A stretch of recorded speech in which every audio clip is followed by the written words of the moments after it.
Broadway fan meetup / Pay It Forward 9/11 campaign. Two incredible people, Kevin Tuerff, known as the real Kevin T, and Happy McPartlin, who's currently in Come Away as a standby for many of the roles. Hi, Happy. Hi, Kevin. How are you? I'm good, thanks. Thanks so much for joining us. How you both doing? We're great. Happy. Well, we're happy to have you as well. Welcome.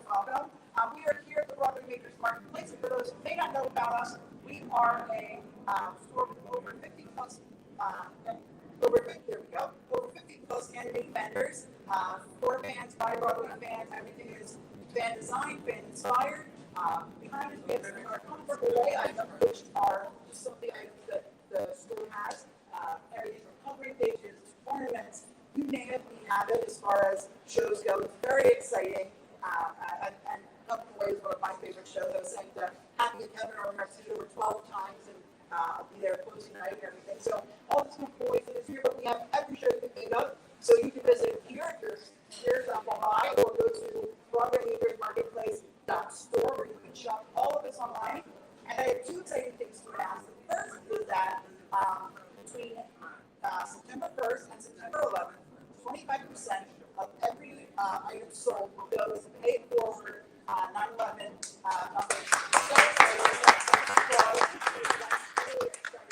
incredible. And then actually the new vendor just came in, and they created this first for here at the Broadway Makers Marketplace, Comfortable Way soap, soap, and it's called Soap the World. And clever, right? And 100% of the proceeds this week through 9/11 go directly to the Pay It Forward 9/11 campaign. It's so awesome. Oh, so Kevin, and how does it feel, to be a part of such a monumental thing? I mean, you obviously did it in real life, but happy that to be part of it now on the stage. And certainly not just unfortunately show next month. So what does it sort of feel like to come to the end of a milestone, but sort of come to this whole sort of full circle? Well, I mean, for me, I think it's very different. I feel like for Kevin, it might be, it's like the beginning of a new chapter, because once we close on Broadway, and once the tour closes, there'll be more regional productions. I don't know if anyone knows this, or maybe some of our really great fans know this, but originally, Come Away was thought about to be a high school show for Canadians. Not anything more than that. This was not ever supposed to be some huge Broadway hit. We are so lucky, and so we know that now it will go on to have a monumental life in community theaters, professional theaters, high schools, middle schools. Who knows how far it will go? So for that, I'm very, very crucious. Oh wait, maybe I can get that. But I think that that's the most special thing about it, is because obviously we are very sad to be losing our wonderful home here in Tuerff Theater and New York, and I'm really, really sad to be losing that. But at the same time, we've had such an amazing run. It's hard to be sad that you have so much to be grateful for. Over 5-year run, and the longest running production of the show fell theater as well, so which is exciting. I wish this show would run on forever. It's truly a beautiful show. And I mean, for you, Kevin, how does it feel? As I said, unfortunately, this chapter is coming to a close, but does it feel like the end of the chapter, or is it things that feel like the beginning? Well, as you said, I was actually one of the few people who saw this as a production at Charity College in Toronto. And when I saw it, I cried. I said this was so accurate of a portrayal of what I experienced as a student that season there, that this is never going to Broadway. I love Broadway. Kevin, young guy, we were regulars on Broadway. Only Disney people go to Broadway, is what I said. And so clearly I was wrong. And so, but it's been such a wonderful experience to see it and to see it grow across the world. So, I have to go to the production in Australia, I have to go to the production in Toronto, and one in London, the West End. And so some of those will continue in Australia. There will be the national tour. Toronto will reopen in 2024. So it makes me happy that people are hearing this story. This is a story about kindness and compassion, and it's one that we really need in the world today.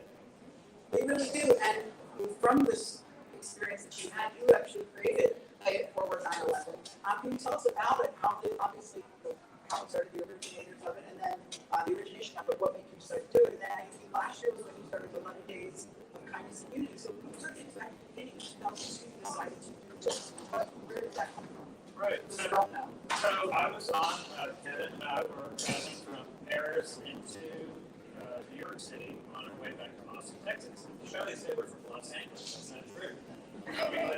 We lived in Austin, and so we're flying across the ocean, and all of a sudden we start descending over the ocean. We're several hours away from New York. That's not a good descent over the ocean. The sharp turn to the right, and all of a sudden looks like on the GPS on the ceiling, but we're going to the North Pole. And an hour or so later, the captain says, due to a terrorist attack in the United States, we'll be landing in Gander. I didn't know Gander was in Canada or Iceland. And plus, they've been drinking Grey Goose for a while. But after sitting 15 hours on the plane, so next time you want to complain about your JFK delay, you get me a call. 15 hours on the plane. And so I went back to Texas, and after receiving food, clothing, shelter, a town of 9,000 taking in 7,000 refugees, really, from 90 countries. I wonder if a small town in Texas, would they do the same? I wasn't sure. At the same time, the people in Gander, Newfoundland, and Labrador, they said, your debt is paid in full. You owe us nothing. Thanks is fine. So I couldn't pay them back, and so I borrowed an idea from the movie Paying Forward, and I had a company in Austin, it was an environmental marketing company. So on the first anniversary of 9/11, 20 years ago this year, I decided to do something different, and I closed the door of my company. We had 40 staff, and I gave out $100 bills to my staff and told them to divide up in teams and go out and do picnics for strangers to remember the horror, the tragedy of what happened on 9/11, to honor the lives of those who were lost, but also tell the story, which nobody knew in 2002, about the better side community and what these people, how they reacted during that time. So it became a tradition, started in 2002, and grew across Austin way before there was a musical. And now, thanks to the musical, it really has taken off, and really we've had people 43 states last year in 6 countries. And so it is really thanks to the musical, and even this cast and crew band, they did it doing Paid Forward. Yeah, oh, that's exciting. So you can the best participated in it as well. Yes, thanks to our wonderful producers. They believe very wholeheartedly in this concept and in the cause. And so they gave us $100 to go and do it. Now, they asked us to do it in teams, just so we don't end up in weird spots with weird people sometimes. Because, what was weird is actually when I first did it in D.C., I was with the show in D.C. as a standby, and we couldn't find people to take the money. We actually had trouble, and I think that's where they realized it's better if you go in a team, because if a single person walks up to you and says, I just want to give you $10, go buy ice cream for your kids, that's what I actually tried to do. And this guy was like, no, you are, what is wrong with you? I'm some lunatic. Right. I don't know, trying to take money from him. So it was better if it was approached in a team and not just a person. So we do that, and it's also fun because we get to share the experience with somebody else who gets that same thing with you. But it's been so much fun to do that. And we also do a day of service, which goes along with this as well, to pay it forward in whatever way that we can. And do you know what you're going to be doing, the show's going to be doing this year for it, since it's the sort of final one that's going to happen on Broadway? Is there anything planned for right now, or? They usually don't tell us until a little bit closer to the time. I know we do a day of service. We pack food on the Intrepid. That's usually, and we sing one of the songs from the show, Prayer. So we sing that for all of the volunteers who are there and pack food for need. And that's going to be a really, really special experience, especially having be the last one. We also have alumni sometimes come back for that. So it's really, really special that people, it's not just like, only the Broadway cast, only the people who are on stage. It's anybody who wants to look on and do what they can. And I would just add that the Broadway show will be, I will inside the speak that you guys will be participating again this year, as well as the other casts. And so each of them are going to have their own unique plan. And what was even, that because this effort is now a nonprofit and it began before there was a musical, it will not go away just because of the Broadway show closing. So we're inviting people to join us for 11 days. We run it September 1st through the 11th. And I promise you, based on my experience of watching people do this for 20 years, that he'll become hooked. He'll join us every year, and that's what we'd like to see.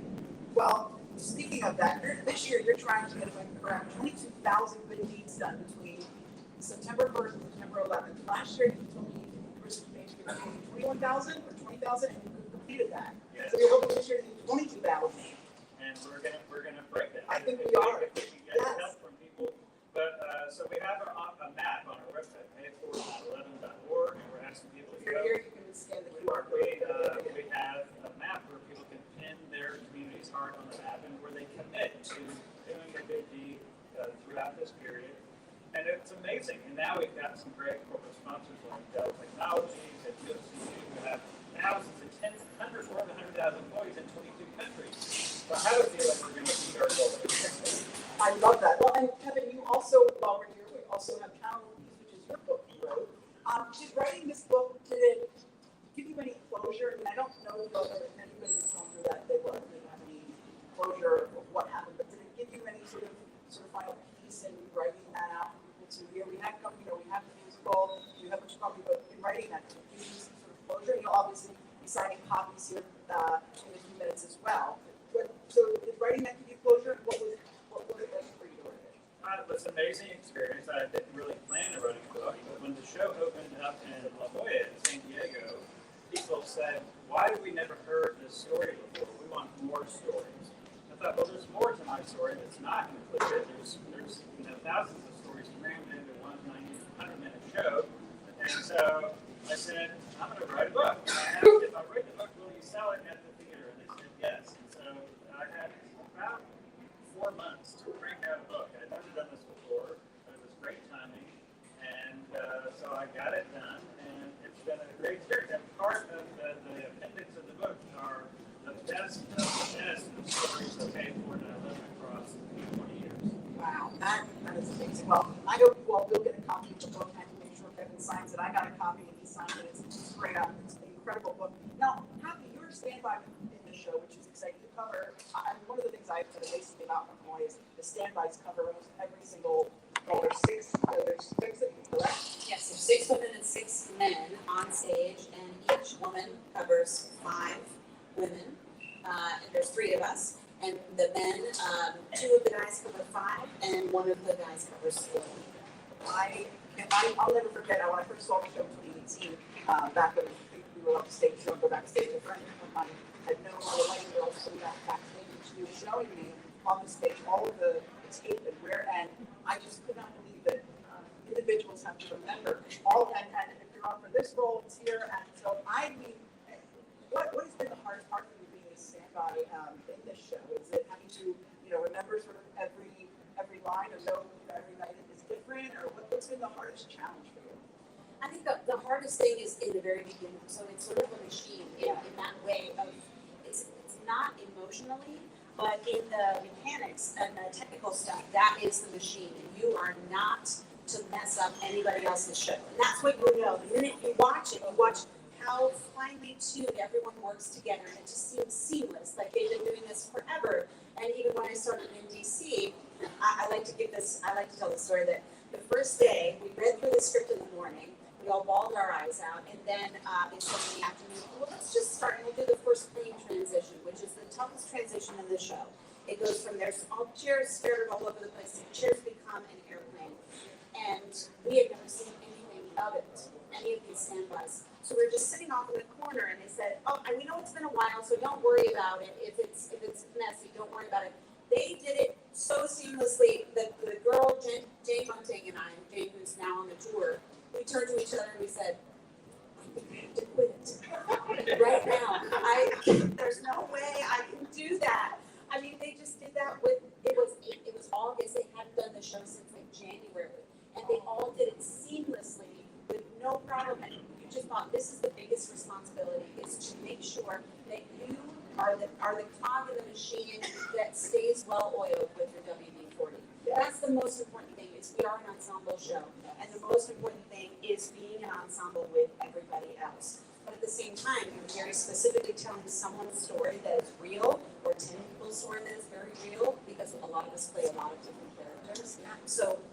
biggest challenge is balancing the real storytelling with the mechanics of the piece. Well, and speaking of the real storytelling, you know, the characters are based off of real people, and obviously we have, you know, Kevin here, Kevin's here, but I know a lot of the real people have come and seen the show, including Diane, Beverly Bass, Kevin, and so has that made it, as somebody in the show, has it made it that much sort of easier to portray the characters, to be able to actually meet them, and to know who they are, and know their characteristics or their stories, even though, you know, to hear it firsthand from them? Has that been exciting, or has it been sort of like nerve-wracking? You know, that you're playing this person. So I was obviously, you know, I saw you and Kevin talking earlier, so I know you and you've been in some Stacey, so I'm sure you probably know each other for a bit. So what is that like to get to actually know the people that you're playing? Well, I wish we got to know them a little bit better. But what we do get to know, the great thing about it is you get these kernels of information. So when you're playing a character, you're just guessing. Now, I'm a standby, so luckily a lot of the guesswork was taken out by the original people, and I get to watch them and go, okay, I see what she's doing, okay, I'm going to steal that. You kind of take the foundation of the person from the person that you are studying. So if I'm watching for Beulah, I take what Astrid knows of the real Beulah, which is Beulah Cooper and Diane Davis. It's two people actually combined in that character. And I take what she knows because she knows them better, and I do what I can do. But when I got to meet Beulah, the real Beulah, the minute I met her, Astrid introduced me. She said, "This is one of our new standbys. This is Happy." She immediately grabbed me, pulled me in for a hug, like we've known each other for years. And she was like, "Oh, you gotta come together. You can stay in my house. We'll screech you in." She was exactly like she is in the show. So I could trust that. I knew Astrid knew what she was doing. Right. But there was a different level of being like, okay, I can trust now my personal interaction with this person. You feel like you get to know their soul a little bit having met them in person. And I'd like to say that I got to go out on a little drinking tour with Nick and Diane. So people would often ask me, who's my favorite person to play? I don't really have a favorite, but one of my most special things is to do Diane on stage because I've spent the most time with her. I've gotten to spend the most time with her. So that's special because you feel like you're honoring their story in a way that you just hope you're honoring everybody else's. I love that. I love that. Now, we were talking earlier, Kevin, you were saying that obviously the show is playing in so many different countries and on tour, but some of the productions are different. And I thought it was interesting what you said earlier about, I think it's the production in London, how while it's sort of the same show, the references change. So why don't you put the Oprah Winfrey, Tom Brokaw there? So why don't you sort of tell everyone about like that little change there? So I've been very blessed because the producers had brought all of the original characters to each of the opening for publicity. And so those people have all become my second family. So I know Oz and Pod, and same thing when I've gone to Gander, I go to their house and we hang out. But when we all went to London, it was, you know, by this time I've seen the show dozens of times. But I was surprised that actually the little gestures that Beverly Bass makes, and someone said, well, maybe it's the West End thing, more acting than singing. I don't know if that's true or not. But the one thing there was a specific change in the script because if you recall, the Janice Mosier character says, "Oh my gosh, I got a call from Tom Brokaw." Tom Brokaw.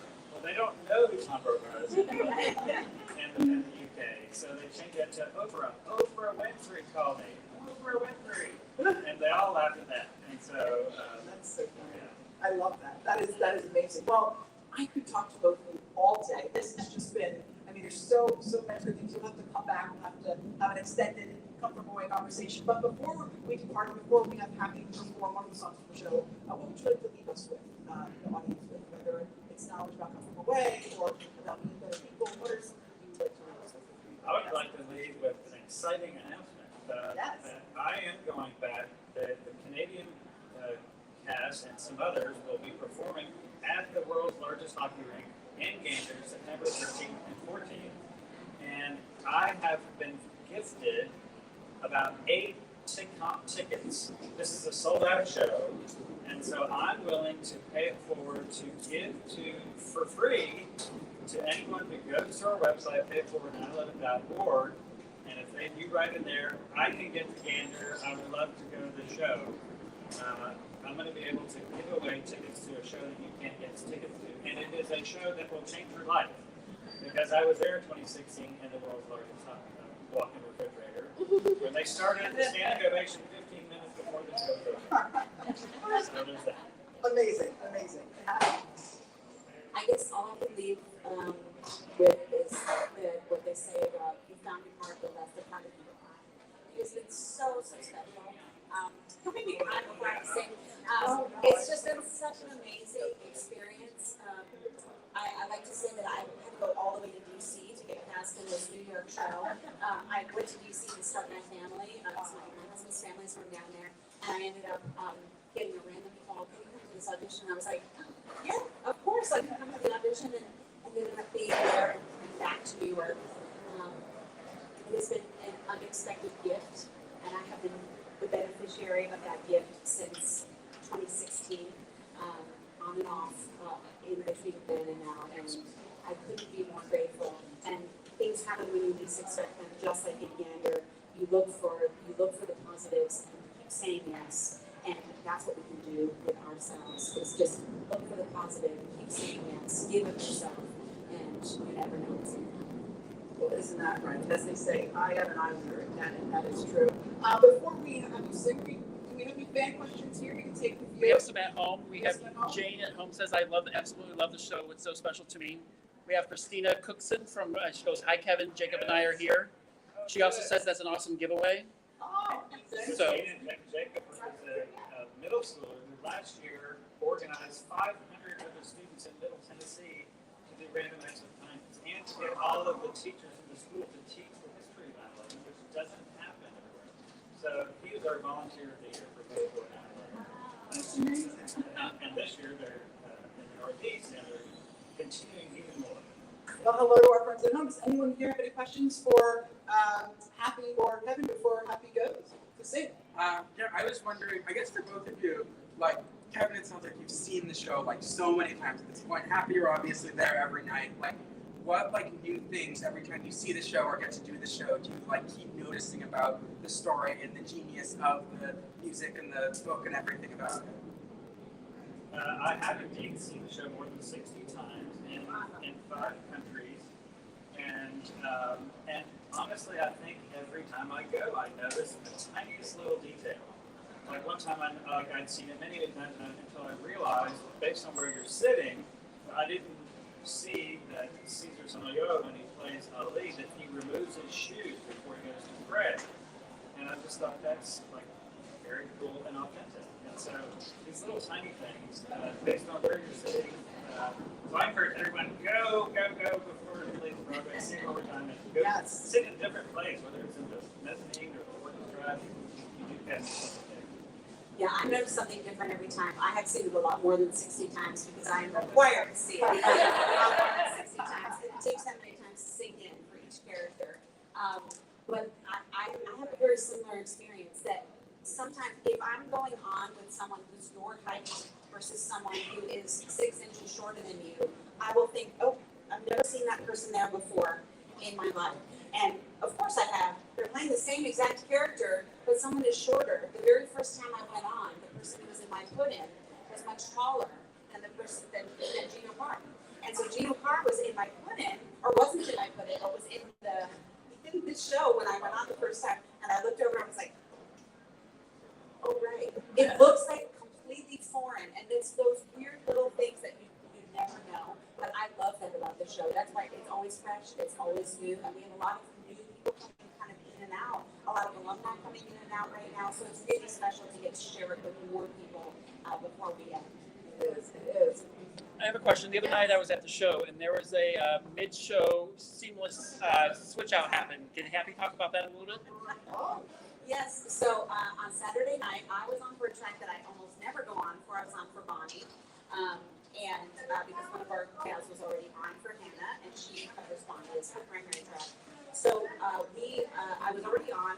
There's two female standbys on. Our third female standby was up in the dressing room. She's like, I'm gonna watch this thing about the Woodstock Festival. She's like, oh, this is great. I got my takeout food. We're sitting down in one of the scenes, and the gal was with Beverly said, she's really not feeling great. And we were like, okay, are you okay? Well, I want to quit. she just walked off stage, and Julie walked on stage and grabbed the ugly stick and started doing Screech. This has never happened before for Julie, but Julie was very famous. They stand by at Wicked, and so it happened to her all the time at Wicked. She was like, it's come from away. It's only 100 minutes. This never happens to anyone. They usually know before the show if they're not doing well. But sometimes, things can creep up on you during the show that you really can't control. And that's what happened here. Everything is fine. Rachel's totally fine.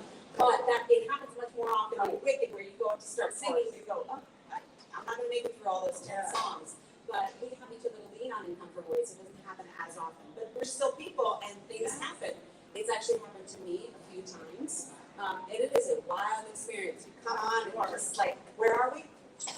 Oh, right. Okay, here we are. And you just hope that you can jump into the machine and help everybody out seamlessly. And Julie did a flawless job. She was amazing. She jumped in right before she has to sing Even Stuff. Yes. Well, and she didn't even have to be herself green. So just regular makeup. Just regular makeup. Well, thank you so much, everyone. 5 more minutes or so. We have, sorry? We got like 5 more minutes. Oh, we got 5 more minutes. Okay, I was just trying to be respectful of time. Does anyone have any other questions? Yes. This is for Happy. We've seen the show 3 times, and you have been on every single time. Oh my gosh. Twice as Diane, once as Beulah. So what other tracks do you cover? I cover Bonnie, I cover Beverly, and I cover Hannah. The only one I don't cover is the reporter. I'm just not young and fresh. I'm not naive enough looking to be. I'm new. So I cover everybody but that. I've gone on the most for my. So we have what's called primary and secondary tracks. So primaries are Beulah and Diane. So I go on for those whenever those people are not in the building, unless 2 of them are out at the same time, in which case somebody else goes on for one of them. And then if somebody is out, 2 people are out, then I might end up going on for Bonnie or for Beverly or for Hannah. But that happens very, very rarely. So we call those the secondary tracks, and they live back here somewhere. And you hope you can retrieve them in time to do everything perfectly. Have you gotten to go on for all 5? I have many, many times actually. I think the least I've gone on is for Hannah, and I think that was 9 times, which is actually much more than I ever thought I would get to go on for. And it's really been so special. I've gotten to go on for Bonnie quite a bit, and it's sort of the one track that I thought I'll never go on for that. She has 3 covers. I'll never go on for that. But just what happened, things happen at certain times where a new person is coming in. They're not quite trained up on that track yet because they, it's all sort of a shell game. You have to move around here, and there are a couple of tracks that are only covered by 2 people. So if somebody new comes in, they have to learn the track that is only covered by 2 people first, instead of learning the track that's covered by 3 people. So that has happened twice, but then I ended up going on for Bonnie a lot. And then I got to go out on the tour to do Bonnie as well, when we had kind of a COVID situation over the holidays, right after we had a COVID situation on Broadway, and we were all better. And they said, hey, so the tour's not having a problem. Can you go out to Minneapolis? And I said, oh, sure. Okay. So it's been really, really cool to get to do all of this. Yeah, I got to see with Beulah, so you got to see it. I've seen her 10 times, but it's Beulah, so you're incredible. Absolutely incredible. Have you been to Gander, Happy? I have not been to Gander. I say that maybe now that the show is closing, that maybe I'll get to go. Because it's not a short trip, right? It takes a minute, right? Yes, it's not a short trip, and I would really like to go and really get to know the places and the people. But my husband says all the time, he's like, we gotta go. We have to go. We have to know this thing that we've spent half of a decade of our life, kind of channeling and telling these stories about, and feeling like we're part of it, even though we aren't. So we really look forward to going. Probably as soon as my son can take, 3 flights to get there? Yes. And usually one will get canceled. Right. It is a remarkable place of beauty beyond just the beauty of the people. But you go to Gander to just go meet the people and hang out with them. But all throughout the island, it's spectacular. It's like the mirror image of Heroin Ireland. It's very similar to Ireland. Just with majestic cliffs overlooking the ocean, and live music, and nature, and Snecker, and Screech. Anybody can get Screech in. Do it in Gander, down at the Legion in Bonnie, and Oz will probably be the ones that do it. I love that. I love it. I have another question. Yes. Going back to the rehearsal process, obviously the cast, there's 12 of you that perform nightly, but there's thousands of people that you represent throughout the show. how did you guys come about in the rehearsal process and the creative team come about? Who got picked and how? Were they kind of multiple characters that got cut over the course of your rehearsal period, or can you talk a little bit about that process if you can? There were a lot of characters that were cut over, and a lot of changes that were made. At one point, they tell the story about how they were all children, and they were sitting around on the floor, and Joel Hatch famously said, "I can't do it. My kid, like, I'm not getting on the floor." So, and then I think all of the other people were sort of like, "Yeah, me too, me too." That got cut, but they were all a group of children at one point because they were talking about being in the school. There were lots of different things like that that got cut. It used to be 2 acts. The original show was 2 acts. Wow, really? Wow. And then one of the reasons that Chris actually is so brilliant and won the Tony Award for direction is one of the things he decided is we're not going to do this in 2 acts because the people of Gander never had a chance to stop. They weren't able to stop. They had to keep going, to taking care of people until it was done. And he said, so that's what I want to do. And so he made sure that the show was short enough that we could keep it to 1 act and that it never stopped. That's also why he doesn't let anyone applaud at almost any point in the show. That's because it's not about applause. They weren't doing it for applause in Gander, so we're not doing it for applause either. We let a couple of times happen because the poor audience is just like, but we want to, I want to. And when I'm sitting in the audience, I want to too. But I really think it's sort of a brilliant device that they came up with that. One of the things we did with creating some of the characters and stuff like that, we got to work with a lot of different people for the particular accents. We worked with some people from Nigeria to do the Nigerian accent. Now people don't know that we are actually also Nigerians on the bus. We just don't speak. We sing Kati and Giza. So we are supposed to be Nigerian, but we're just in the darkness. So we're just part of the ensemble of Nigerian people. So we actually did some work with Nigerian specialists. They were Nigerian natives in Washington, D.C. And so whenever anybody new comes into the show, they're like, wait, what was the accent again? Is it Habadiligo or Habadiligo? And we talked very specifically about that and had specifically a rabbi come in to make sure that we were on point with our Hebrew.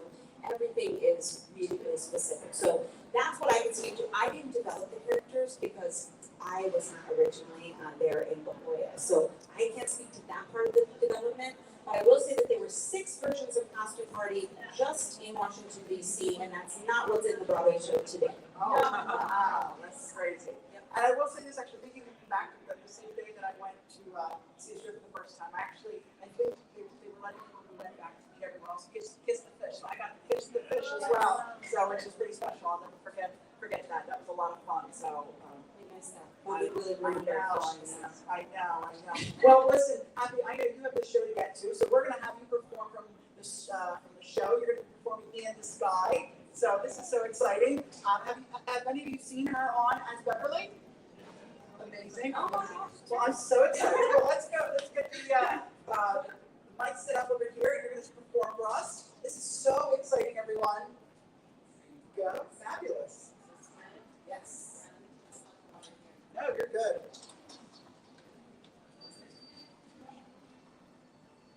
And when she finishes, we're then going to head over to Kevin and we're going to do a book signing.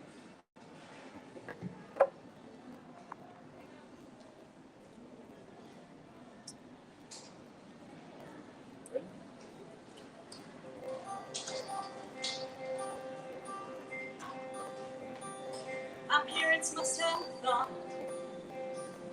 they had a crazy kid, 'cause I was one of those kids, always knew what I wanted. They took me down to the airport to see all the planes depart and watch them fly. Something inside of me was running. I was 18 when I told I'd be a pilot, but I was too young and too short, and there were no female captains. And my dad said, "Imagine," he said, "just see what happens." I took my first class and came down from the sky and showed my father I'd fly for the rest of my life. And I got my first job flying for a mortician in a tiny bonanza, just a horse and me, $5 an hour for flying dead bodies. I'd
first female American captain in history.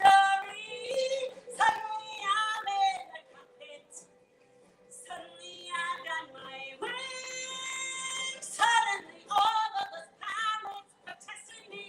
Well, they can get their own drinks. Suddenly there's no one saying stay grounded. Looking down, passing them by. Suddenly there's nothing in between me and the sky. Suddenly I've got an all-female crew. The news caught and made headlines across the world. Suddenly it stopped. No one's saying you can't, or you won't, or you know you're not anything, 'cause you're a girl. Suddenly I'm getting married, and we're putting pins on that where we've flown. Suddenly I am a mother, constantly shocked at how much they've grown. Suddenly I'm wondering how my parents would feel seeing me teaching men to be pilots. Suddenly I am a senior instructor. Somehow I'm 51. Suddenly I'm flying from Paris to Dallas, across the Atlantic and feeling calm. When suddenly someone on air-to-air traffic says at 8:46 there's been a terrorist action, and the one thing I love more than anything was used as a bomb. Suddenly I'm in a hotel. Suddenly something has turned. Suddenly there's something in between me and the sea.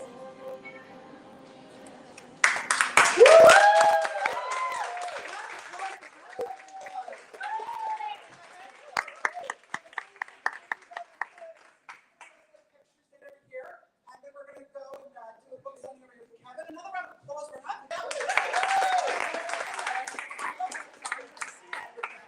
Let's get some photos over here. Amazing.